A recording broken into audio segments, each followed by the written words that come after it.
자, 이번 시간에는 지금 전 시간에 우리가 지금 재활용 폐자원 매입세 공제신고서, 재손세 공제신고서, 건물 등 감가상각 자산 취득 명세서, 영세율 첨부서류, 제출 명세서, 영세율, 매출 명세서, 수출 시공서.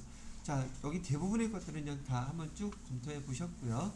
지금부터 이제 말씀을 드릴 거는 여기 공제받지 못할 매입세 명세서하고 수정기 신고나 가산세에 대한 것들을 마무리 정리해서 부가가치세를 마무리하려고 합니다.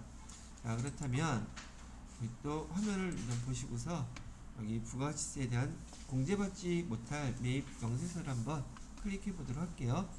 지금 공제받지 못할 매입 명세서는 맨 위에 있는 그 부속 서류이고요. 클릭해서 한번 먼저 열어보도록 하겠습니다.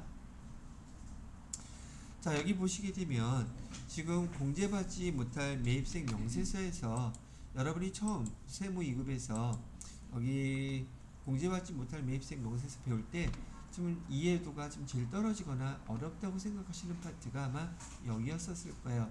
지금부터 이제 정리해 드릴 것인데, 여기서도 마찬가지로 나중에 법인세도 마찬가지지만 여러분이 배웠던 것처럼 용어부터 잘 구분을 먼저 하실 줄 알아야 돼요. 용어가 뭘 뜻하는지 모르고 이걸 왜 하는지 이유를 모르게 되면 그냥 그걸 외워서 작성한다는 게 한계가 있어요. 그래서 일단은 여기 공제받지 못할, 이 매입세 공제 안 해주겠다는 뜻이에요. 왜 안 해주는지를 알아야지 된다는 얘기고요. 거기에서 첫 번째 탭에 보시게 되면 공제받지 못할 매입 세액 내역이라고 했는데, 얘는 우리가 전표 매입 매출 전표에다가 입력하시면서 불공사항인 54번으로 입력했던 것들이 있죠. 이 불공으로 입력했다는 뜻은 불공사항이 증빙서류가 세금계산서를, 매입 세금계산서를 받았는데 거기에 해당되는 그 매입세액을 이런 항목은 공제 안 해줍니다라고 부가세법에서 정해놓은 거란 말이죠. 그럼 이것도 제가 수업하면서 몇 번을 했어요. 불공사항 6가지 꼭 암기하시라고 얘기했었죠. 미친 척하고 한 번 더 써봐. 바쁜데 미쳤으니까 금요일이잖아. 불공은 원래 미쳐야 되는 거 아닌가? 이렇게 미쳐. 첫 번째 뭐였었죠? 여기 필요적 기재사항, 세금계산서에서 필요적 기재사항이 오류나 누락이 됐다면 거의 매입세 공제 안 해줄 거예요. 두 번째는 뭐 있었어요? 사업과 무관한 거 세금계산서 받으면 대표이사가 또는 기부할 때 그런 거 사면 사업과 관련이 없잖아요. 이런 것들은 뭐다? 불공사항으로 처리한다. 전제조건이 뭐라고 그랬어요? 세금계산서 받았을 때만이에요. 불공사항 54번을 쓸 수 있는 거고요. 세 번째로는 우리가 흔히 얘기하는 천시시라고 했었죠. 말로 할게요. 비영업용 소형 승용차요. 비영업용 소형 승용차, 승합차는 다 포함돼요.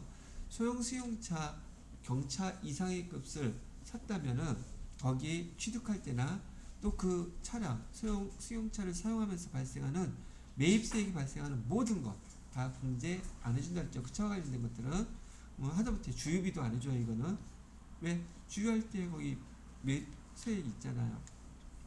근데 원래 이 정식 명칭은 비영업용이라고 쓰지 않고 요즘은 개별 소비세 부과 대상 소형 승용차 취득 및 사용과 관련돼서 발생하는 모든 매입세액은 공제해주지 않는다 그랬는데, 우리 프로그램에서는 그냥 그 개별 소비세라는 용어 쓰지 않고 이론을 쓸 때만 개별 소비세라는 용어를 사용하고 프로그램에서는 그냥 비영업용이라고 쓰고 있으니까. 근데 시험 문제에서 뭐라고 나와요? 회사 입장에서는 항상 영업용이지. 근데 비영업용이란 뜻은 누구 입장인 거예요? 부가세법 입장인 거예요. 아시겠어요? 그래서 비영업용이라고 명칭을 구분을 지어놓고 있는 겁니다. 네 번째는 뭐였었죠? 접대비 관련된 세금계산서 받으면 불공처리하세요. 다섯 번째는 뭐 있었어요? 면세 사업과 관련돼서 세금계산서 받으면 불공처리하세요 그랬었죠. 면세사업자 어디 대표적으로 기억하라 그랬어요? 병원, 학교, 또 학원도 괜찮고요. 금융기관, 그죠? 근데 여러분들은 지금은 안 그러시겠지만 부가세 처음 배우시는 분들이 면세사업자 그러면 다 영세한 사업자라고 착각을 한단 말이죠. 그거 구분해드리기 위해서 제가 면세사업자 큰 것만 얘기해 드린 거예요. 자, 그 다음에 6번에는 뭐가 있었어요? 마지막으로 토지와 관련돼서 세금계산서 받으면 다 불공처리하세요 라고 했었어요. 그래서 여기 54번이라는 이 코드번호 자체가 세금계산서를 매입매출전표에 입력할 때 불공처리하는 기능을 갖고 있는 것이지, 신용카드 매출전표나 현금영수증이 이 불공사항과 관련되면 그 신용카드 그다음에 현금영수증을 불공처리하는 코드번호가 54번이 아니라는 거예요. 걔네들은 다 어디서 입력하라 그랬어요? 일반 전표에서 입력해야지 돼요. 54번은 어디 때만 쓴다? 세금 계산서 일 때만 쓰는 거예요. 자, 이렇게 불공사항이 된 거. 지금 여기 제일 첫 번째 게 여러분이 회계 1급 때부터 계속 배워갖고 오셨던 그 세금 계산서 받고 그런 이거와 관련된 것들이라면 매입세 공제 안 해줍니다. 대표적인 게 첫 번째 탭에 설명이 나온 거라는 얘기죠. 되셨나요? 자, 그 다음에 두 번째 거. 지금 제가 여기서 6가지만 설명해 드렸는데 사실은 7가지예요. 자주 쓰이는 게 그 다음에 하나가 더 있긴 한데 7번째 게 뭐냐면 공통매입세액이에요. 공통매입세액과 관련된 세금계산서 받았다 그러면 여기 불공사항으로 처리하라는 뜻이에요. 그런데 7번째 거를 왜 설명을 안 했느냐? 얘는 회계 처리하는 방법이 2가지예요. 그 매입세금계산서를 불공처리해서 회계 처리하는 방법이 있고, 또 하나는 그냥 51번 과세 처리해서 여기 처리하는 방법 2가지가 있기 때문에 얘를 갖다가 굳이 안 가르쳐 드리는 것이었단 말이죠. 자, 요거 지금 우리 수업 시간에만 이거 몇 번 했죠 벌써? 잘 외워 놓으세요. 안 외워 놓으셔도 돼요. 다음번에 또 오세요. 저 2번 다시 안 보는 게 나아요. 자, 지워도 되겠습니까? 오케이. 자, 그러면 여기 공통 매입세액에 대해서 여기 날짜가 며칠로 되어 있나 볼까요? 한번 2기 확정으로 합시다. 교재 10월부터 12월까지. 자, 지금 제가 여기 필요적 기재사항, 사업 무관, 1000cc 접대비 지금 나와 있는 거 가만히 이렇게 보니까 제가 요걸 기준으로 설명을 해드렸던 게 맞죠? 근데 그 스마트 A 프로그램에 보면 이 순서가 얘가 좀 다르게 돼 있어요. 그리고 여기 지금 보시면 공통매입세액에 대한 게 여기 지금 있어요? 없어요? 여기 없죠? 근데 그 스마트 A는 있단 말이에요.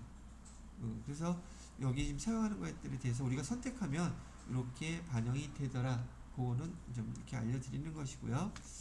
자, 그러면 이제 용어부터 설명 다시 또 한번 시작해 보도록 할게요. 여기서 두 번째 설명할 거는 뭐냐면 여기 두 번째에 있는 탭에 공통매입세액 안분계산 내역이라고 되어 있죠. 그 다음에 옆에는 또 뭐라고 되어 있어요? 공통매입세액 정산 내역이라고 되어 있죠. 그러면 일단 여기 공통되는 거 말이 공통매입세액이라고 되어 있는데 공통매입세액이 뭐에 대한 건지부터 구분할 줄 아셔야 된다는 얘기가 되겠네요. 공통매입세액이라고 얘기하는 것은 지금 예제 한번 지난번에 뭐 봤던 게 있었는데 생각이 잘 안 나네. 하여튼 내가 맨날 하던 걸로 할게요. 그래서 쓰던 것만 쓰는가 봐. 그냥 자, 공통매입세액이라는 건 이런 거예요. 지금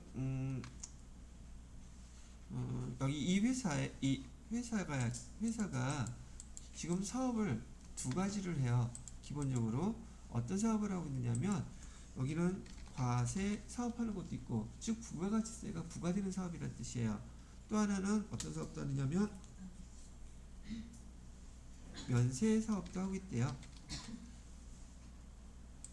뭐 구분하는 건 어렵지 않을 것이겠지만은 과세 사업도 하고 면세 사업도 지금 하고 있는데, 과세 사업과 면세 사업 동시에 할 수 있는 걸 예를 들려고 하다 보니까 제가 예전에 직장 다니면서 했었던 그 DHC라는 데 혹시 아시나요? 화장품 회사? 거기에다가 그 화장품 케이스 만들어서 납품하는 그 그 포장지 제조업체를 제가 알고 있었고, 우리는 또 거기서 책을 출판을 했었어. 그러다 보니까 거기서 하는 걸 보고서 제가 요걸로 얘를 설명해 주면 되겠구나 싶어서 여기 화장품 케이스 있죠. 화장품 케이스는 면세 품목 아니에요. 그러니까 얘를 갖다가 납품하게 되면 부가세가 발생하겠죠. 이건 재화니까. 그 다음에 여기서 또 뭐도 만드냐면 책도 만들어요. 우리가 지금 주로 이용했던 게. 그러면 자 나누어서 한번 제가 예를 들어 볼게요. 지금 여기 과세사업장인 이곳에서 저기 화장품 케이스를 만들려면 만들 만한 원재료가 있어야 되지 않겠어요? 원재료가 뭐가 필요할까요? 종이가 필요하겠네요. 그래서 지금 물어보는 게 화장품 케이스를 만들려면 원재료로서 종이가 필요해요. 그죠? 자, 종이를 지금 사갖고 오는 거예요. 원재료이기도 하고요. 그럼 회계 처리도 같이 써놓을까요? 자, 회계 처리 하면서 해볼게요. 원재료로 이렇게 10만원어치 사갖고 왔어요.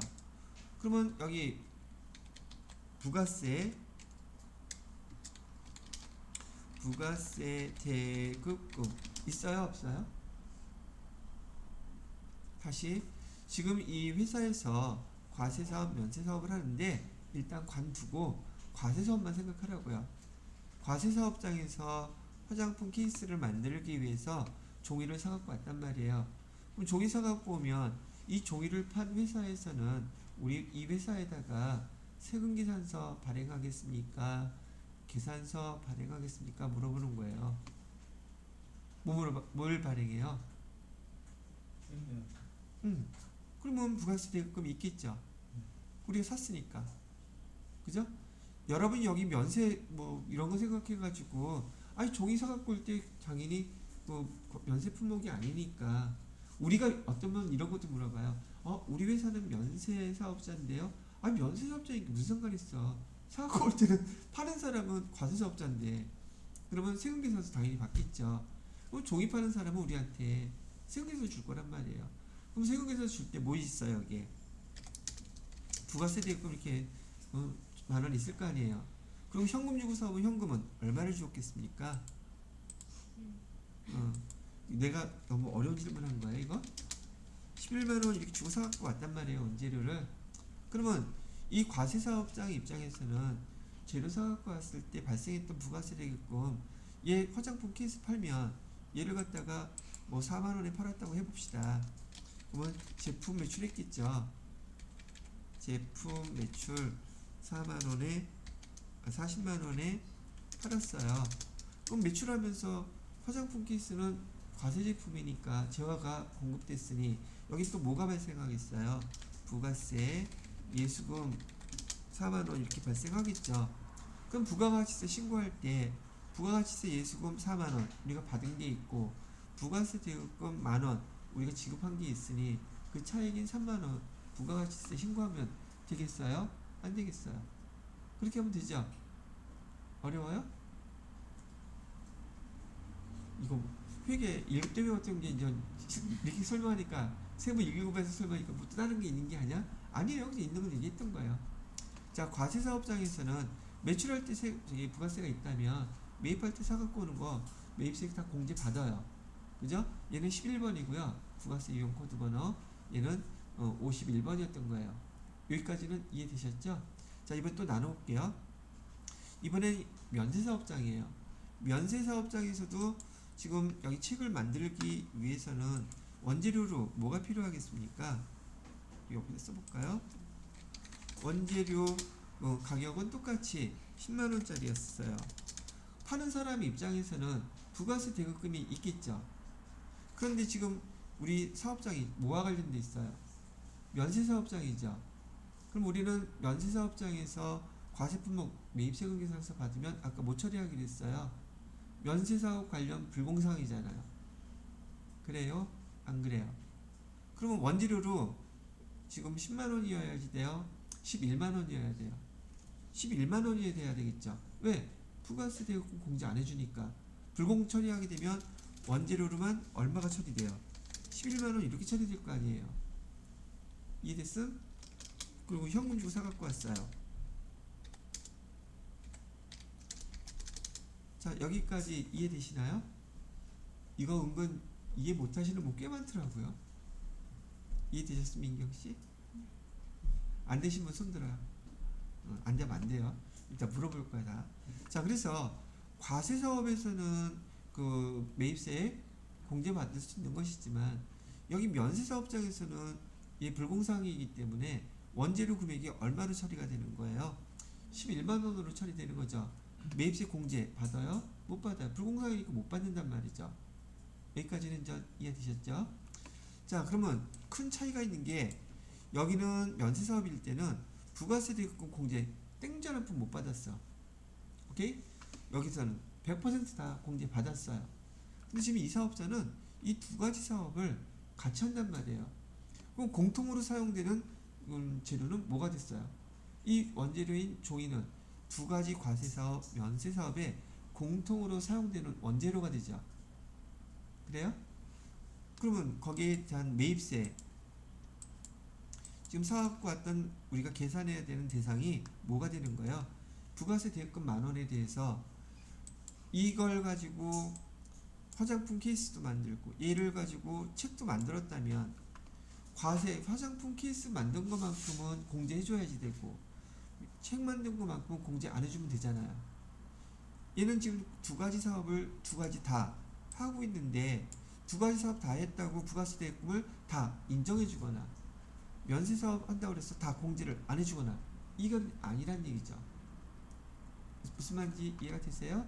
그래서 지금 원재료인 종이를 가지고 두 가지 사업에 다 공통으로 사용하고 있는데 과세 사업에 해당되는 만큼은 부가세 대금을 공제해 줄 것이고 그 다음에 면세 사업에 사용된 만큼은 공제를 안 해주겠다 이런 뜻을 갖고 있는 거예요. 그럼 이 금액을 어떻게 나눠요? 어떻게 나누냐면 여러분 지난번에 부가세 원가 계산에서도 많이 나오는 거 안분 계산이라는 거 있었죠? 안분 계산이라는 건 비례식이에요. 여기 종이를 가지고서 이 종이를 가지고서 화장품 케이스를 만들어 판 금액이 있을 것이고 그게 과세 표준이겠죠. 또 책을 만들어 판 금액이 있겠죠. 그래요? 안 그래요? 그럼 10만 원어치 사다가 판매한 거 금액 얼마치를 팔았다고 한번 예를 들어 볼까요? 여기다가는 30만 원어치 팔았다고 가정을 할게요. 만들어서 면세로 책은 얼마치 팔았어요? 20만 원어치를 팔았대요. 그러면 총 판 금액은 얼마예요? 지금 원재료인 종이 사다가 50만 원어치 사다가 총 10만 원어치 사다가 50만 원어치 팔았죠. 이해됐음? 여기까지? 자, 이제 공통 매입세 나눕니다. 어떻게 나누냐면 우리가 지금 계산하고자 하는 대상 금액은 20만 원이에요. 아니 만 원. 그러면 만 원 곱하기 전체 금액은 얼마예요?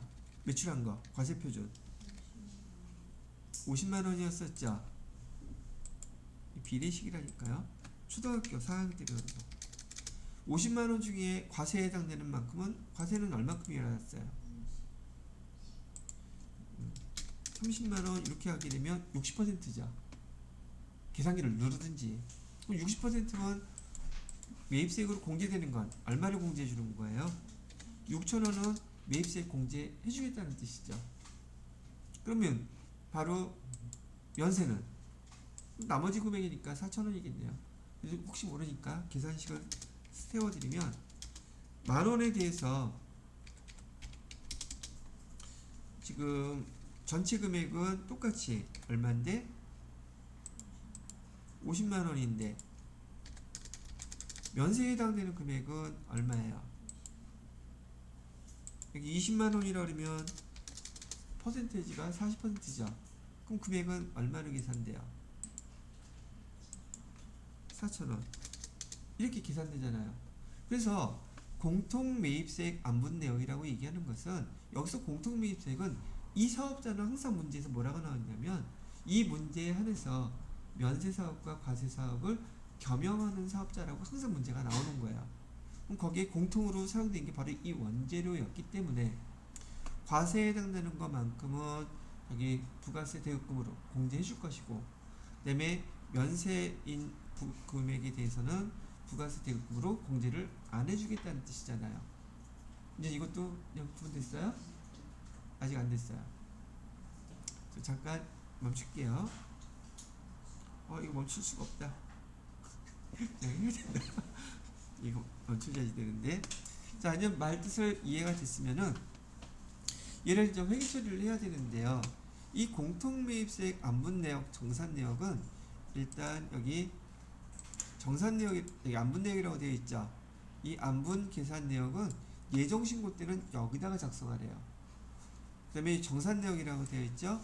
확정 신고 때는 여기다 작성해 달래요. 얘는 똑같은 거네. 뭐만 차이가 있는 거예요? 예정 신고 때 작성하는 칸인지 확정 신고 때 작성하는 칸인지 그것만 차이가 있는 거예요. 여기는 예정 신고 때 작성하라는 얘기고요. 여기는 확정 신고 때 여기다가 작성하시면 돼요. 그럼 이제 공통매입세액이 어떤 건지는 구분하셨죠? 됐나요? 안 됐나요? 됐어요? 아 근데 칼이 좀 모자라서 아쉽기는 하다. 글씨 크기를 좀 줄여보면 아니야 알아서 보리랍니다요.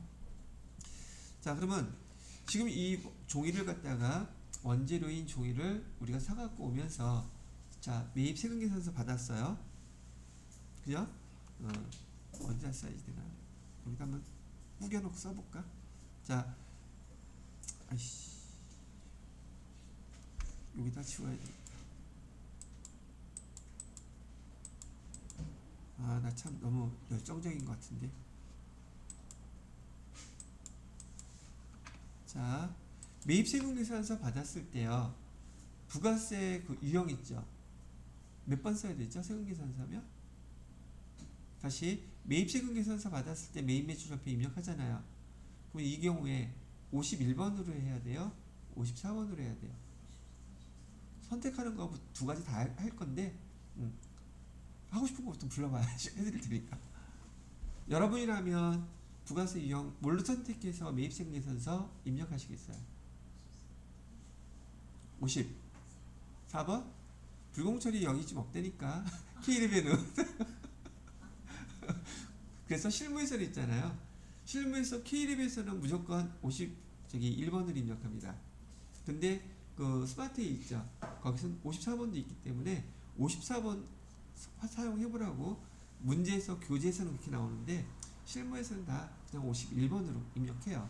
그래서 제일 흔하게 사용하는 또 K랩에서 사용하는 51번 처리부터 한번 설명을 해드려 볼게요. 그럼 여러분이 여기서 매입세금 계산서 받고 51번 여기 과세 요 처리했을 때 회계 처리는 아까 했던 것처럼 차변에 원재료 금액은 얼마? 10만원. 그 다음에 부가세 매입세액이죠. 글씨가 많이 쓰기 뭐하니까 영어로 쓸게요. 영어를 잘해서가 아니라 영어도 잘해요. 여기 약자로 쓸게요. 여기다가는 만원 이렇게 쓰시겠죠. 대변에 현금이라고 할게요. 그냥 성의 있게 써놔야지. 또 이거 보시는 분들 있을 테니까 대변에 현금 11만원. 자 여러분이 처음에 이 원재료 사셨을 때 이렇게 과세로 처리를 하게 되면 이 말인 즉슨 부가세 매입세 손 안 대면 다 공제받는 거죠. 그죠? 그런데 지금 얘 공통으로 사용될 거잖아요. 그러면 여기 부가세 신고할 때마다 이런 그 과세와 연수사업을 같이 하는 겸용사업자인 경우에는 반드시 이거 작성해 줘야겠네요. 그죠? 예정신고라고 했을 때 이렇게 계산을 했다면 지금 계산 금액이 이렇게 됐다면 지금 여기 부가세 공제 받는다고 다 해놨죠. 근데 이거 계산하니까 면세에 해당되는 게 지금 얼마는 공제 안 해주기로 계산이 됐어요. 4,000원은 공제 못 받죠. 얘는 면세 금액에 사용된 거니까. 이랬어? 그럼 여기 지금 만원 이렇게 쓰면 돼요? 안 돼요? 안 되죠. 이만큼에서 얼마는 빼줘야 돼요. 면세에 해당되는 요만큼은 없애줘야 되죠. 그래서 대변에다가 지금 여기 공통매입세액 안분 내역 결과로 나온 계산된 금액 있잖아요. 걔는 지금 여기 말뜻이 뭐예요? 매입세 공제해주는 거 계산하는 거예요? 공제해주지 않을 걸 계산하는 거예요? 않을 걸 계산해주는 거예요. 불공제니까. 그럼 대변에다가 뭐라고 쓴다? 부가세 대금권 빼줘야 되죠. 4,000원 이렇게 빼게 되면 우리가 공제받을 수 있는 금액은 얼마가 된다는 뜻이에요? 10,000원에서 4,000원 뺐으니까 6,000원이 공제받을 수 있는 금액이 되는 거잖아요. 차변에 근데 뭐라고 써 그러면? 차변에는 지금 여기 원재료하고 부가세 합쳐서 총 11만 원이었죠. 근데 여기서 공제되는 금액은 6,000원밖에 안 되잖아. 나머지 금액은 다 원재료가 돼야 되겠죠. 그래서 요만큼을 다시 원재료로 환원시켜 주는 거예요. 그럼 차변에 뭐가 된다? 원재료 얼마? 4,000원. 그래서 과세 처리했을 때는 여기 공통매입세액 안분계산 결과 회계 처리는 이렇게 해주는 거예요. 이해해보니까 별거는 어렵지 않죠? 어렵나? 이거 저기 쉬는 시간 없이 합니다. 이거 지금 멈추지를 못해. 금방은 아니지만 끝낼게요. 두 번째로는 불공처리했을 경우에요. 여기다 한번 꾸겨서 써볼게요. 54번 불공처리를 하게 되면 분기가 어떻게 되어 또 차변에 원재료에서 불공처리가 됐으니 매입세까지 다 포함되겠죠. 그럼 얼마가 돼버리는 거예요? 11만원 하고 대변에는 현금에서 11만원 이렇게 나가겠죠. 지금 여기 우리가 지금 원재료인 종이를 사갖고 오면서 매입세 공제받은 게 있어요? 없어요? 일시당 차이 없잖아. 근데 우리 매입세 공제받을 거 얼마로 계산됐어요? 공제받을 수 있는 거 6,000원은 공제받을 수 있는 걸로 계산됐잖아요. 얘는 과세 품목이 사용됐으니까. 그러면 지금 불공처리했을 때는 매입세 자체가 아무것도 없었으니 계산된 만큼은 요 계산 내역을 보고 여기 불공 매입세액 안분계산 내역에서는 면세를 계산하지만 우리 역으로 과세를 갖다가 빼줘야 되겠죠. 그래서 여기다가는 차변에다가 부가세 얼마를 써주시면 돼요? 6,000원 이번에 써줘야 되죠? 우리 공제받을 수 있는 거. 대변에다가는 뭐라고 써요? 똑같이 원재료를 그만큼 저는 빼줘야 되죠. 그죠? 원재료 얼마? 6,000원. 끝났어요? 타개정 대체 그것까지. 그렇게 하면 이렇게 불공으로 처리했을 때와 과세로 처리했을 때 회계 처리가 달라진다는 것도 우리가 아시겠죠? 얘가 여러분 세무이급에서 설명했던 내용들이었었어요. 그러면 공통매입세액의 의미와 신고서가 왜 이걸 작성하는지도 충분히 이해가 되셨을 거라고 나는 생각하는데, 만약에 잘 모르시겠으면 유튜브 선생님한테 반복해서, 이분은 질리지를 않는데 계속 몇 번이고 해준대, 들어보시면서 정리를 하시면 되겠습니다.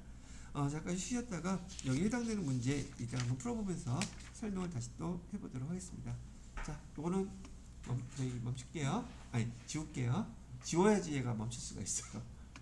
놔둬요, 지워요? 말을 해, 말을. 민경씨 지울까, 놔둘까? 놔둘 수가 없어. 지워요. 사진 찍을 거 있으면 찍으라고 했던 거예요. 자, 그래서 공통매입세액 안분 계산 내역에 대해서 예정신고라면 이렇게 작성하시면 돼요. 그리고 그 자료만 딱 입력하면 끝나요. 근데 여기는 타이틀 자체가 지금 매입세액을 공제 안 해주는 걸 계산하는 게 목적이란 말이죠. 그럼 매입세액 공제 안 해준다면 회계 처리할 때 차변에 기록한다는 뜻이에요? 대변에 기록한다는 뜻이에요? 차변은 공제해주는 거. 원래 자기 자리니까 공제해주는 거고요. 대변에다가 기록해야지 면세 부분만큼 공제를 안 해주겠다는 뜻이니까, 여기서 계산 결과가 나오는 수치가 대변에 부가세 대급금 쓰는 것을 좀 계산한 거예요. 자, 그것 이해가 되셨다면. 근데 여러분이 대부분의 시험 문제에서 보시게 되면 말이죠, 안분계산 내역 얘를 갖다가 주로 안 내고요, 여기 정산 내역을 주로 시험 문제를 내요. 이유는 왜 그러냐면 부가세법에서 사용하는 용어가 일기 예정, 일기 확정이죠. 그래서 한 기수가 끝날 때 정산을 한다는 얘기는 소수점 처리 없이 정확하게 그 금액이 얼마인지를 계산하겠다는 뜻이에요. 예를 들어서 예정신고 때, 여기다 한번 써볼까요? 예정신고 때 계산된 금액이 12,000원이었었어요. 그다음에 확정 때 신고된 금액이 15,000원이라고 가정을 해볼게요. 그러면 일기 전체에서 계산된 금액은 얼마예요? 계산하기 편하게 27,000원인 거 알고 있겠죠? 그래서 예정 신고 때 따로 계산하고 확정 신고 때 따로 계산하는 이제 그런 프로세스가 아니라 부가세법은 확정이라는 개념이 있기 때문에 전체 거를 먼저 계산해요. 그러면 전체 게 얼마가 나왔겠어요? 27,000원 나왔겠죠? 그런 다음에 여기서 예정 거를 빼줘요. 이렇게. 그럼 얼마가 나오죠? 15,000원 나오죠? 부가가시세는 부속서류 작성할 때 이런 프로세스를 써요. 그래, 왜 이렇게 쓰느냐고요? 여기 지금 소수점 안 나왔잖아요. 그럼 확정이라는 거는 전체에서 예전 걸 빼게 되면 금액이 정확하겠죠. 그 일기 자체에 대한 것은. 그죠? 근데 따로따로 계산하면 숫자가 오차가 생겨요. 그래서 그걸 없애기 위해서 전체 기수를 계산한 다음에 그다음에 예전 거를 앞에서도 우리가 이게 패자원 재활용 패자원 그것도 우리 계산했잖아요. 그다음에 의제 매입 공제 그것도 우리 계산했죠. 부가가치세 프로세스는 일기를 계산할 때는 전체를 계산해서 예전 걸 빼버린다. 이런 프로세스라 이렇게 알고 계시면 될 것 같아요. 자, 그러면 이해가 되셨으면은 114페이지에 여기 필수 예제를 보면서 한번 여러분들하고 입력을 해보도록 할게요.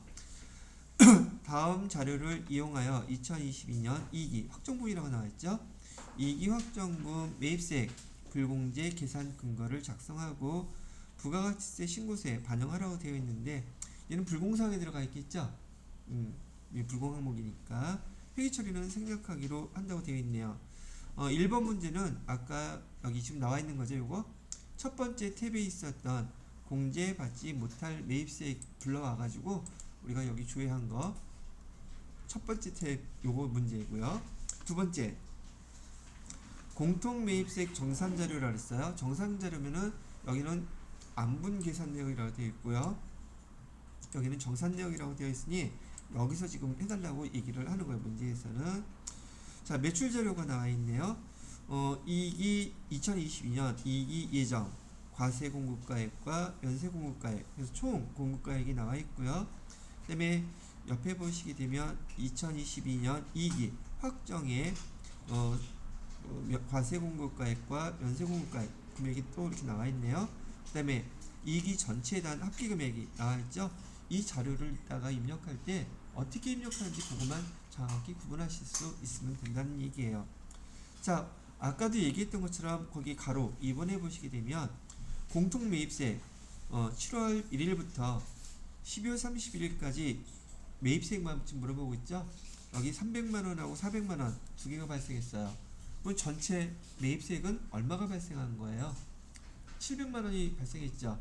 그래서 700만원 전체에 대해서 먼저 계산합니다. 그런 다음에 예정에서 처리했던 거 빼주는 거야. 그 나머지 금액 나오겠죠? 그걸 갖다가 2기 확정 때 불공제 계산을 하게 된다는 얘기를 합니다. 자, 그러면 자료를 보고서 직접 입력을 해보도록 할게요. 공통매입세액 정산 내역 클릭하시고요. 보통 여기 1번부터 5번까지 아까 안분 계산했는데 제가 아까 과세 표준 갖고 있었죠. 여기 과세 표준만 갖고 쓰는 게 아니라 즉 공급가액만 갖고 하는 게 아니라 매입가액도 있고 예정 공급가액 또 면적 갖고 하는 별별 거 다 있어요. 여기 총 도축 두수 이건 뭐예요? 돼지고나 소고기 뭐 이런 것들 하는 방법은 여러 가지가 있는데 가장 기본적인 안분 방법으로 못 쓰겠다. 공급가액을 기준으로 쓰겠다. 오케이? 그러면 구분은 필요 없고 총 공통 매입세 1기 전체가라 2기 전체가라 그랬었죠. 아까 얼마였었어요? 700만 원이었었죠. 이거 계산하겠다는 얘기예요. 그리고 여기 보면 면세 비율이 지금 계산되고 있죠. 면세 비율에서 총 공급가액은 지금 여기 2기 예정, 2기 확정 나누어서 주어졌는데 지금 얘는 확정 신고 기간이니까 두 개 다 합친 맨 끝에 있는 얘를 사용하는 말이에요. 얘를 사용해야 한다는 뜻이에요. 그럼 총 공급가액은 얼마로 되어 있어요? 1억 2천으로 되어 있죠. 면세 공급가액은 얼마가 되어 있어요? 5,400만 원 되어 있죠. 그럼 면세 비율 나오면서 불공제 되는 금액 자동으로 딱 계산되어 있죠. 됐나요? 자, 그럼 다음에 우리 예정 신고 때 얼마를 갖다가 벌써 불공제 처리했대요. 120만 원은 불공제 처리했다잖아요. 그죠? 그래서 계산을 해보니까 지금 얼마만 195만 원이 불공제 이번 이익이 확정 때 처리를 하셔야 된다는 얘기죠. 다시 이건 지금 매입세 공제 해주겠다는 뜻이에요. 이거 안 된다는 뜻이에요. 안 된다는 뜻이죠. 회계 처리하면 이 부가세 대급금 차변에 기록해요, 대변에 기록해요. 대변에 기록하면 돼요. 그래서 이를 갖다가 회계 처리할 때 대변에다가 공제 안 해주는 거니까 부가세 대급금 얼마? 195만원 이렇게 해주시면 되겠고요. 자, 차변에다가는 뭐 해주면 돼요? 차변에 이미 사각공고 다 원재료죠? 원재료 다시 195만원 이렇게 해주시면 된다는 얘기예요. 자, 회계 처리까지는 됐고요.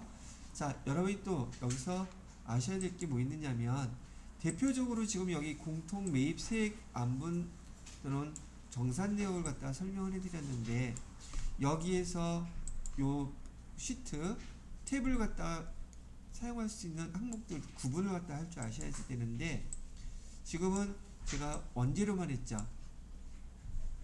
원재료 사다가 그 과세 또는 저기 면세 나누어서 지금 그 매입세액을 구분해서 계산을 했잖아요. 근데 이게 원재료만 있냐는 말이죠. 원재료도 있고요. 여기 기계장치 같은 것도 있어요. 기계장치에서 면세품목, 과세품목 다 계산할 수, 만들어낼 수 있잖아요. 이해가 되셔요? 그래서 일단은 대부분의 시험 문제는 또는 대부분의 문제는 원재료로 설명을 하겠지만 의미만 잘 알고 계신다면 기계장치라 할지라도 이 기계장치에서 과세, 면세 품목이 동시에 생산이 된다 그러면 이거 문제에서는 반드시 여기서 하라 여기서 하라 가르쳐줘요. 거기서 그대로 계산하시면 돼요. 아시겠죠? 이거 왜 설명하냐고요? 바로 그 마지막 단계에 나오는 납부세액, 환급세액 재계산 얘 때문에 설명해 드리는 거예요. 자, 이제 마지막 하이라이트인 납부세액, 환급세액 재계산이라는 요 타이틀을 설명해 드리는데 이 납부세액, 환급세액 재계산은요 지금 우리가 감가상각 대상 자산이 있죠. 감가상각 대상 자산. 근데 여기 부가세법에서 납부세액, 환급세액을 계산할 때는 두 가지로밖에 구분하지 않습니다. 첫 번째는 건물이든지 구축물일 때 얘가 첫 번째 거예요. 두 번째 거는요 기타 자산이라고 되어 있어요. 그러다 보니까 건물, 구축물 얘하고 기타 자산하고 여기 기계장치가 여기 속할 수 있단 말이죠. 그래서 문제를 제대로 잘 이해를 못하면 얘는 여기서 사용해도 되고 여기서 계산할 수도 있어요. 다만 어디서 하라고 가르쳐 준다 그랬어요. 됐나요? 자, 그러면 용어부터 또 잘 이해를 하셔야 될 텐데 여기 납부세액 뭐가 납부세액이고 뭐가 환급세액이냐는 뜻이에요. 뭐가 납부세액이고 뭐가 환급세액이길래 이걸 재계산 한다는 이 용어가 와닿지를 않아. 무슨 말인지 잘 모르겠다는 얘기죠. 자, 봐요. 예를 들어서 건물을 한번 봅시다. 이 건물은 지금 우리가 보통 그 재무회계에서 감가상각 한다면 40년짜리도 있고 뭐 20년짜리도 있고 17년짜리도 있고 많이 있는데 그냥 얼추 20년이라고 한번 가정을 해볼게요. 감가상각을 하는 거예요. 그런데 이 건물을 살 때 1억 원을 주고 샀어요. 오케이? 그럼 1억 원을 주고 샀으니 건물은 면세 품목이 아니잖아요. 그럼 뭐도 줘야 돼요. 부가세도 내야 되겠죠. 부가세는 얼마 주고 샀냐, 얼마가 나왔냐면 매입 부가세가 있죠. 1,000만 원이었다고 가정을 하는 거예요. 그럼 이 1,000만 원에 대해서 얘가 지금 뭔데? 얘가 매입세 부가세 대급금이에요. 됐어요? 근데 이 건물 안에서 과세 품목도 만들어 팔고 면세 품목도 파는 거예요. 그럼 그 건물은 과세 품목에 해당돼서 1,000만 원 다 매입세 공제 받을 수 있는 거예요? 거기서 지금 사업 두 가지 다 한다면서. 그럼 건물 자체가 벌써 과세 사업과 면세 사업에 지금 같이 사용되는 거란 말이죠. 공통으로 사용되는 거잖아, 얘. 그죠? 그런데 공통으로 사용되기는 하는데 얘는 납부세, 환급세 재계산, 즉 감가상각 대상 자산일 때 여기서 이거를 갖다가 계산한다는 뜻이에요. 주로 원재료일 때나 간단한 기계장치 같은 거일 때는 여기서 그냥 공통매입세로 사용할 수 있지만 얘처럼 내용연수가 길고 감가상각 대상 자산인 경우에는 주로 어디서 계산한다? 납부세, 환급세 재계산 여기서 한단 말이에요. 이제 요거는 구분이 되세요? 자, 그래서 건물 감가상각 대상 자산이기 때문에 납부세, 환급세 재계산을 하는데 계산으로 간단히 하기 위해서 여기 2021년 6월 30일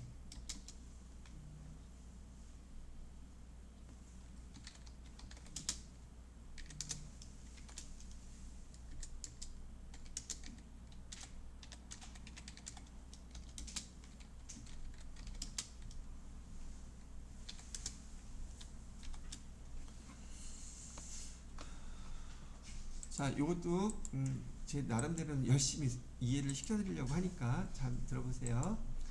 지금 이 건물에 대해서 우리가 궁금한 거는 이 매입세액을 갖다가 면세에 해당되는 것은 그 건물을 했을 때 아까 우리 계산했던 것처럼 면세에 해당되는 것만큼은 부가세 대금을 공제 안 해주겠죠. 과세에 해당되는 부분만큼은 공제해 주겠죠. 그죠? 근데 앞에 공통매입세 여기서는 원재료 같은 거 한번 사용하고 끝이잖아요. 한번 계산하면 끝나버려. 그 매입세액에 대해서 계산이 더 이상 할 필요가 없는데 얘는 계속 사용하고 있잖아요, 지금. 그죠? 계속 사용하고 있다 보니까 여기 2021년 1기 때 그 아까 얘기했던 과세 물건을 판 거와 면세 물건을 판 거를 총 비율을 따져보니까 30%가 면세에 해당되더래요. 30%만큼은 매입세 공제 안 해주겠죠. 이해되시? 근데 또 1기가 또 지나서 그 12월 30일 날 2기 면세 비율을 보니까 40%가 되더래요. 그럼 면세 비율이 더 높아졌다는 것은 매입세액을 또 공제 안 해주겠다는 뜻이죠. 그만큼이. 즉, 이 건물 안에서 과세, 면세 물건을 파는데 면세 비율이 증가할 수도 있고 어떤 때는 면세 비율이 감소할 수도 있잖아요. 그죠? 이 말 잘 이해하셔야 돼요.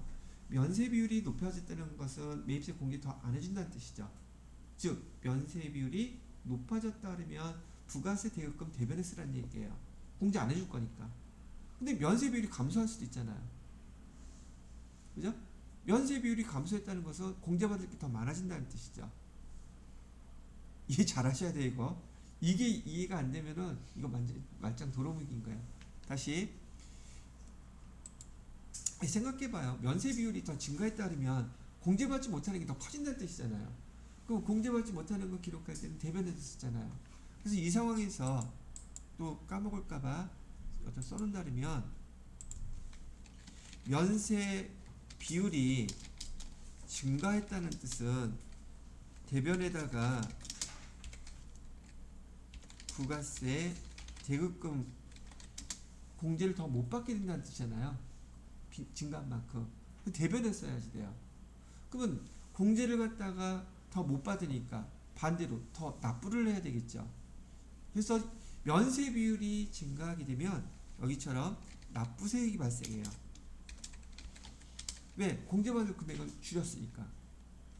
이해가 돼요? 그래서 납부세액이 발생하게 되고요. 반대로 면세 비율이 줄어들었어요.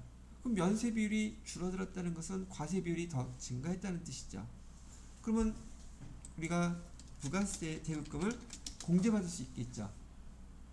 이해되세요? 그래서 여기 차변에다가 부가세 대금금이라는 항목이 오게 돼요. 그럼 얘는 더 받을 수 있는 상황이 벌어졌으니까 얘를 환급세액이라고 부르는 거예요. 공제를 받을 수 있는 거니까. 그래서 여기 위에 보시게 되면 납부세, 환급세액이라고 그랬죠. 즉 감가상각 대상 자산이 증가하거나 면세 비율이 증가하거나 감소함에 따라서 어떤 때는 여기 환급을 받을 수 있고 어떤 때는 우리가 더 납부해야 되는 금액이 발생하고 이 상황을 이런 용어로 정리를 해야 되는데 이거 언제까지 계속 재계산하라는 얘기예요. 감가상각 자산이 부가세법에서 하라는 기간이 있어요. 그 기간까지 계속 계산해야 되는 거야. 끝날 때까지는. 오케이? 자, 일단 재계산은 좀 이따 설명하기로 하고 왜 납부세액이라는 용어를 쓰는지 왜 환급세액이라는 용어를 쓰는지는 알겠죠? 자, 그러면 예를 들어놓은 것처럼 만약에 이 경우에요. 지금 면세 비율이 30%였었는데 지금 다음 기수에 40%로 증가했어요. 면세 비율이 증가했겠죠. 그럼 부가세 대금은 차변에 써줘야 돼요? 대변에 써줘야 돼요? 면세 비율이 증가했다는 것은 우리 불공정각하면 돼요. 공제 안 해주겠다는 뜻이니까 부가세 대금을 대변에다가 써야 돼요. 그걸 뭐라고 부른다? 여러분 납부세액이라고 부르는 거야. 돈 내야 되는 거니까. 오케이? 면세 비율이 감소하게 되면 그러면 공제받는 게 더 커지는 거죠. 그러면 차변에다가 부가세 대금 써주고 얘를 우리는 환급세액이라는 용어로 이해를 하셔야 된다는 얘기예요. 됐어요? 유튜브 선생님은 10번이고 20번이고 계속 해주십니다. 계속 들으세요. 자, 그러면 전 재계산하는 거 설명해 드릴게요. 여기 지금 대표적인 그 자산이 감가상각 대상 자산이 여기 건물, 구축물이라고 그랬는데요. 여기는 잘 안 보이니까 여기다 써볼게요. 얘는 부가세법에서 20기 동안 감가상각 해달래요. 20기. 20기면 연수로 몇 년인가요? 다시 20기면 연수로 몇 년이에요? 이 기는 부가세법의 1기, 2기를 뜻해요. 그럼 몇 년이란 뜻이에요? 건물하고 구축물은 이 납부세액, 환급세액 재계산 몇 년 동안 해주라고요? 10년 동안 해주라는 얘기예요. 이해가 되셨죠? 그런데 여기 감가상각 비율이 있거든요. 지금 유형자산 두 가지 여기 부가세법에서는 두 개로밖에 안 나눴어요. 그러면 여기 100%를 20기로 나누어서 상각을 한다면 한 기수당 상각률이 몇 %겠어요? 상각률 5%예요. 여기 납부세액, 환급세액 재계산할 때 이 상각률이 두 가지가 딱 나온단 말이죠. 그 이유 그러니까 계산하는 방법 외우지 않더라도 여기 건물하고 구축물은 그 상각을 20기 동안 하라고 했으니까 20기 곱하기 5% 하면 100% 되잖아요. 그죠? 그래서 상각률이 건물하고 구축물은 몇 %다? 5%다라는 거를 알려주려고 지금 제가 이거 설명해 드리는 거예요. 이 용어도 교재 나와서 여러분이 보고 그냥 넘어가기 쉽사인 것들이기 때문에. 자, 두 번째로는 여기 기타 자산이라고 되어 있죠. 여기 기타 자산. 기타 자산은 4기 동안만 하래요. 몇 기? 4기. 그럼 몇 년이에요? 얘는 2년만 하라는 얘기예요. 그러면 4기 동안에 100%를 다 소모시키려면 한 기당 상각률은 몇 %가 되겠어요? 25% 되죠? 그래서 여기 납부세액, 환급세액 재계산할 때 상각률 퍼센테이지가 딱 두 가지 나와요. 여기 5%하고 25%예요. 그러면 이 퍼센테이지만 딱 보더라도 요거는 4기겠구나. 얘는 20기겠구나. 금방 계산하실 수 있지 않겠느냐는 거죠. 이해되셨나요? 교재 좀 보시게 되면 요 용어도 그대로 나오는데 제가 설명해 드린 거 잘 이해하신 다음에 교재 보면 금방금방 이해가 되신단 말이죠. 됐어요? 자, 이제부터는 정리. 감가상각 자산 상각할 때 상각률 부가세법에 몇 가지 있다? 여기 공제받지 못할 매입세액, 납부세액, 환급세액 재계산에서는 두 가지로 나눈다. 하나는 몇 %? 5%. 또 하나는 몇 %? 25%로 나눈다. 되셨나요? 그냥 거기에 이제 덧붙여서 나오는 게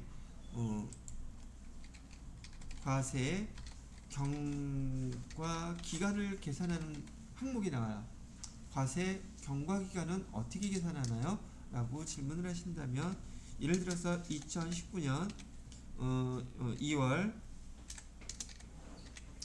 20일 날 이 자산을 감가상각 자산 얘기하는 거예요. 자산을 취득했어요. 근데 지금 우리가 신고하려고 하는 기수는 2022년 12월 31일이에요. 그럼 경과된 과세 기간을 정식 명칭을 써드려야겠지. 또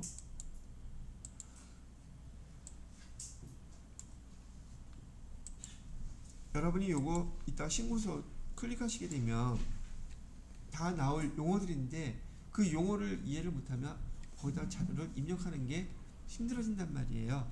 그래서 그 용어부터 이해를 시켜드리려고 경과된 과세 기간, 경과된 과세 기간을 계산하는 방법은 여기 지금 2019년도라고 했었죠. 2019년도 2월 20일 한 1년에 부가가치세 과세 기간은 두 개밖에 없어요. 1기, 2기. 또 2019년에 취득할 때 취득되는 과세 기간은 무조건 포함시킵니다. 그럼 2019년에 1기 포함되죠. 그죠? 그 다음에 2기도 포함되죠. 그 다음에 2020년에 1기, 2기. 그죠? 그 다음에 2021년에 1기, 2기. 됐나요? 그 다음에 지금 우리 신고는 언제 하는 거라 그랬어요? 2022년 12월 30일 1기. 그리고 취득할 때 과세 기간은 무조건 포함시킨다. 신고하는 기간은 포함시키지 않는다. 기억했어요? 그러면 경과된 과세 기간이 몇 개예요? 2019년도에 2개, 2020년도에 2개, 2021년도에 2개, 2022년도에 1개. 그러면 총 7개죠. 그럼 경과된 과세 기간은 6개월 단위로 하나씩 계산해서 총 7개가 되는 거예요. 되셨나요? 자, 또 하나 마지막. 아까 대손세액 공제 명세서 작성하면서 걔는 확정신고 때만 하세요 그랬죠. 얘 납부세액, 환급세액 재계산도 확정신고 때만 합니다. 예정신고 때는 한다 안 한다? 얘는 하지 않습니다. 확정신고 때만 하고요. 그럼 요건 다 설명을 해드렸고, 그 다음에 마지막으로 설명해 드릴 게 하나 남았어요.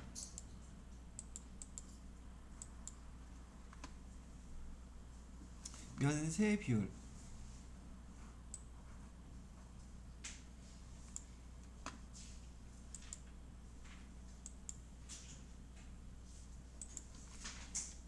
자, 지금 여기 납부세액, 환급세액 재계산을 할 때 이 그 면세 비율 있잖아요.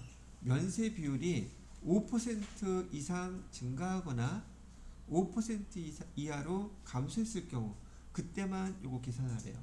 자, 면세 비율이에요.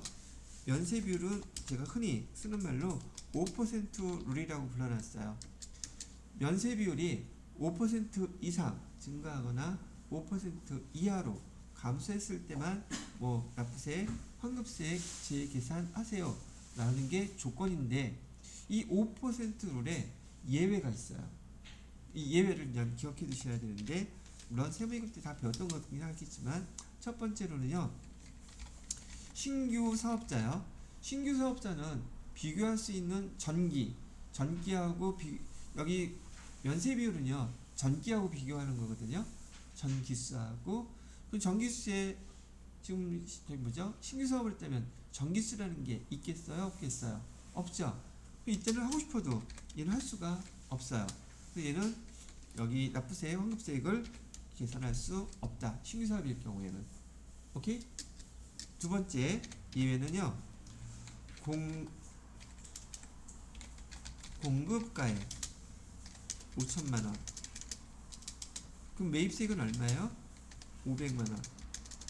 세액이 기본적으로는 세액으로 얘기를 많이 하는데, 또 혹시는 문제에서는 공급가액으로 물어볼 수도 있어요. 세액이 500만원일 때 5%를 적용하지 않는다. 즉 부가세법에서는 이 세액이 500만원은 되게 크다고 보는 거예요. 그러니까 얘는 여기 5% 면세 비율이 5% 이상이건 이하건 간에 따지지 말고 이거 매번 계산하라는 뜻이에요. 됐습니까? 공급가격으로 따졌을 때는 얼마? 여기는 5천만 원이라고 했을 때 이거 헷갈리지 마시고요. 자, 마지막 세 번째 예외가 뭐가 있냐면 세 번째 예외는 공급가액이 50만 원 미만인 경우. 그럼 세액은 얼마겠어요? 5만 원이겠죠? 이건 미만이에요. 딱 50만 원이면 해야 돼요. 미만일 경우 얘는 금액이 너무 작으니까 하지 말래요. 그래서 여기 납부세액, 환급세액 재계산에 대해서 5% 룰에 기본적으로 5% 이상 이하 증가 감소하면 작성하는 건 알겠는데 여기에 예외 있는 게 여러분 세무이급 때 시험 문제 자주 나왔던 것들이에요. 이 세 가지는 납부세액, 환급세액에 대한 예외다라고 기억을 하고 계시면 되겠다는 얘기죠. 되셨나요? 자, 그러면 여러분이 이해를 했는지 이 면세 비율은 어디하고 비교한다고요? 전기하고 전기수하고 비교하는 거예요. 전기하고 비교해서 여기 증가다 감소다 이렇게 하게 되는데 자료는 전기의 과세, 면세, 그 매출 그 과세 표준 있죠? 문제에서 다 알려줍니다. 그러면 한번 이렇게 여쭤볼게요. 결과론적으로 면세 비율만 설명해 볼게요. 여기 2021년에 1기 2021년에 2기 2022년에 1기 금액으로 여기는 예를 들어서 20%였다고 면세 비율이에요. 면세 비율 20%였었고요. 여기는 26%였었어요. 그러면 여기 두 개만 비교해 볼게요. 지금 2021년 확정 신고할 때 면세 비율이 20%였다가 여기가 면세 비율이 20%였다가 26%가 됐다면 전기하고 비교해서 지금 몇 퍼센트가 증가했어요? 5% 넘죠? 그러면 납부세, 환급세 계산 해야 되겠죠? 해주시면 돼요. 자, 이번에는 여기다 파란색으로 써볼게요. 똑같이 면세 비율이 여기 20%였었어요. 그런데 여기 23%래요. 그러면 2021년 2기 때 여기 2기 때 납부세액 환급세액을 재계산 했겠어요? 안 했겠어요? 안 했죠? 자, 그 다음에 2022년 1기 때 여기가 몇 퍼센트가 됐냐면 얘는 26%가 이렇게 됐어요. 자, 그러면 여기 2022년 1기 때 납부세액, 환급세액 재계산 하겠어요? 안 하겠어요? 안 하겠죠? 왜요? 지금 여러분은 요거하고 비교했잖아. 근데 부가세법 입장에서는 얘에서부터 안 했잖아요, 지금. 그죠? 그러면 이 기수에 2022년 1기 기수에 전기수는 얘겠어요? 얘겠어요? 얘는 안 하고 건너뛰었잖아요. 그죠? 얘하고 비교해야 돼요. 그러면 얘에서 얘 5% 증가했어요? 안 증가했어요? 증가했죠? 그럼 이 자료를 입력할 때 2021년도 얘 전기는 얘가 아니라 얘예요. 이해되셨죠? 여기 중간에 안 하고 넘어갔잖아요. 그래서 얘도 세무이급에 시험 문제 아주 주창 잘 나왔던 항목 중에 하나랍니다. 그래서 여러분 교재 114페이지에 보시게 되면 거기 지금 매출 부분 그래서 2기 예정 나와 있고 2기 확정 이거 아니네? 이거 아니죠? 이건 아까 우리 입력했던 것이고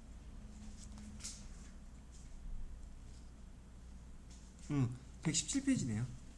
117페이지 보시게 되면 거기 2022년 1년 1기, 2021년 2기, 2022년 1기 지금 세 가지 기수가 나와 있죠. 그래서 이따가 나중에 계산하실 때 면세 비율이 어떻게 되느냐에 따라서 여기서 여기는 3%밖에 안 되지만 그죠?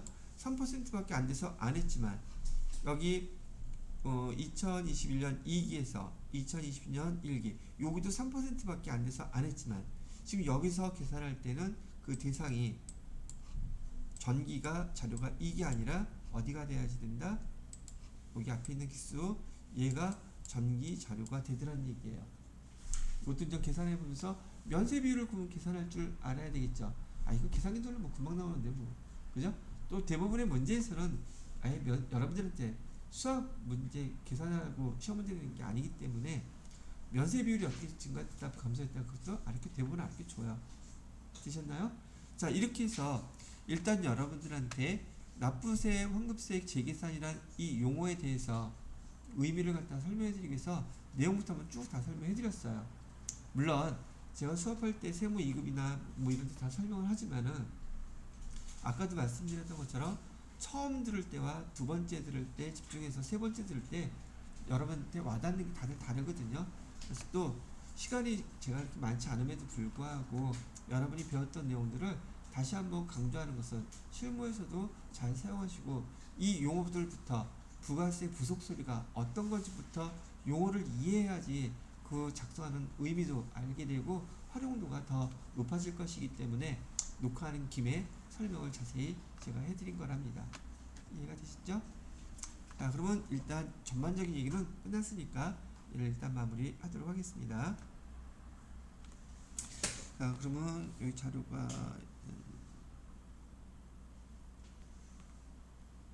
자, 시간이 될런가 모르겠어요. 지금 몇 분이지? 12분.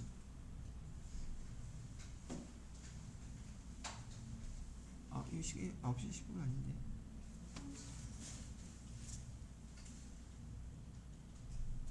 39분.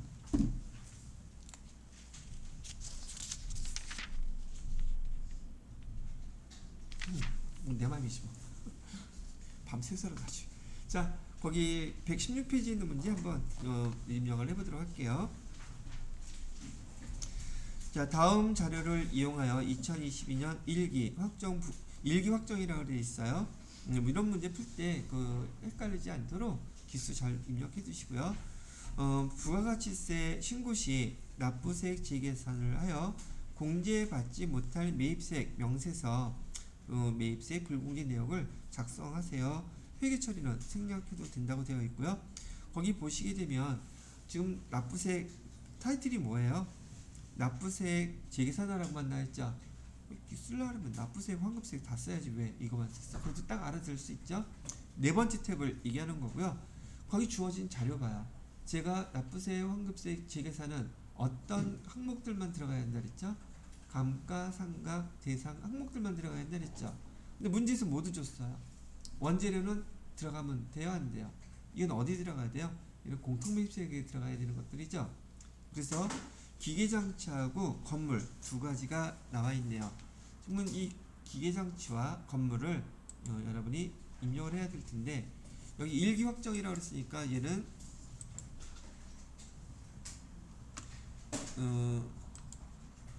일기 확정 4월부터 6월까지 클릭해 주시고요. 자, 여기 기계장치가 먼저 나왔으니까 기계장치를 한번 클릭해 볼게요. 기계장치는 기타 자산이죠. 기타 뭐 아니요라고 하고, 자, 이 기계장치 매입세액 얼마래요? 거기 부가가치세 공급가액 1,500만원을 입력하는 게 아니에요. 세액만 입력하셔야지 돼요. 그럼 150만원이 계산해야 될 대상금액이 된다는 뜻이겠죠. 150만원 이렇게 입력하시고요. 여기 취득연 월만 입력하라 그랬어요. 일까지 입력하지 마시고요.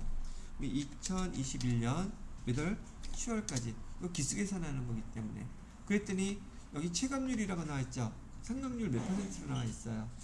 25% 나와있죠. 그 다음에 과세, 경과된 과세 기간은 취득한 날짜부터 계산하니까 딱 하나밖에 안 지나갔죠. 일기 확정이니까.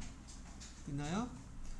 그럼 경감률은 75%, 100%에서 25% 까니까 남은 게 몇 퍼센트 남았어요? 75% 남았죠. 이게 그런 뜻이에요. 자, 단기 여기 연세 공급가액 사용 비율이라고 되어 있죠. 단기면 지금 얘 22년도 1기잖아요. 총 공급가액 얼마라고 되어 있어요? 3억이라고 되어 있죠. 3억 이렇게 입력해 주시고요. 연세는 얼마라고 되어 있나요? 1억 5천이니까 50%겠네요. 1억 5천. 자, 직전 기수는 얼마라고 되어 있어요? 연세 비율 따져봐야지 돼요. 얘. 2억에서 80%면 몇 퍼센트예요? 60%죠? 40%인가? 10% 증가했으니까 되겠구나. 그럼 여기는 직전 총 공급 금액은 2억 이렇게 입력해 주시고 연세 공급가액은 8천만 원. 그러면 공제 등등하는 금액 얼마라고 나와 있어요? 11만 2,500원. 이게 공제 안 되는 거죠. 지금 면세 비율이 증가했어요? 감소했어요? 면세 비율 증가했죠? 그거 어떻게 알아요? 교재 보세요. 교재 보시게 되면 쓰면 또 시간이 갈까봐 거기 2021년 2기에 총 금액은 얼마입니까? 2억이죠.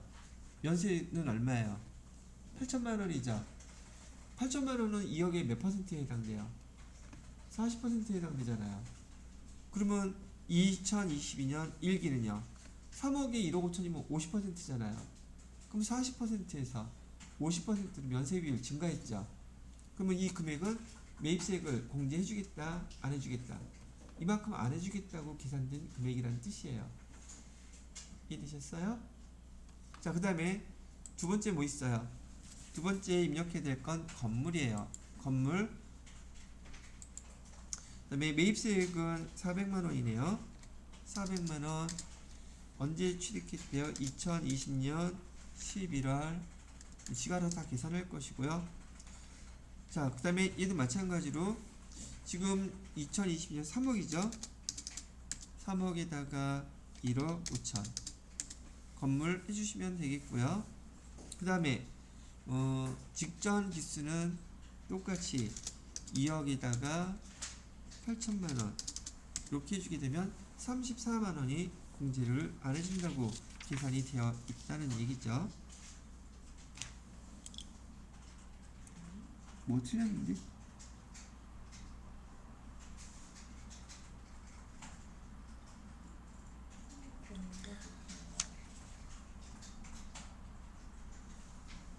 기수가 틀렸구나. 여기 지금 직전 기수가 저기 2021년 2기가 아니라 얘 몇 년도에 저기 했다 그랬어요? 건물을 처음 취득한 게 2020년 거기 11월 5일로 되어 있죠. 그래서 얘는 전 기수가 여기 2021년 1기로 입력을 해줘야 된다는 얘기예요.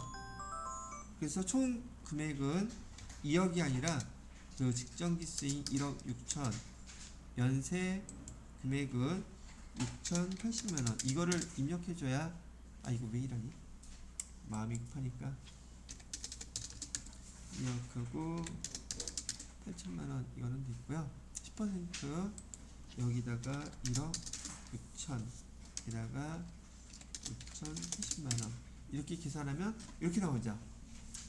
결과론적으로 이 금액 52만 500원인데 얘를 한꺼번에 기록하면 안 돼요. 따로따로 계산해서 특이 처리를 해 주셔야 된다는 얘기고요. 자, 일단 내용은 이렇게만 정리해 드리고요. 우리 월요일날 오셔서 이거 되게 어렵기도 하고 난이도가 있는 거라서 요거 갖고 정리 한번 다시 설명 또 회계 처리까지 마무리해서 설명을 해 드리도록 하겠습니다. 자, 오늘은 여기까지만 하고요.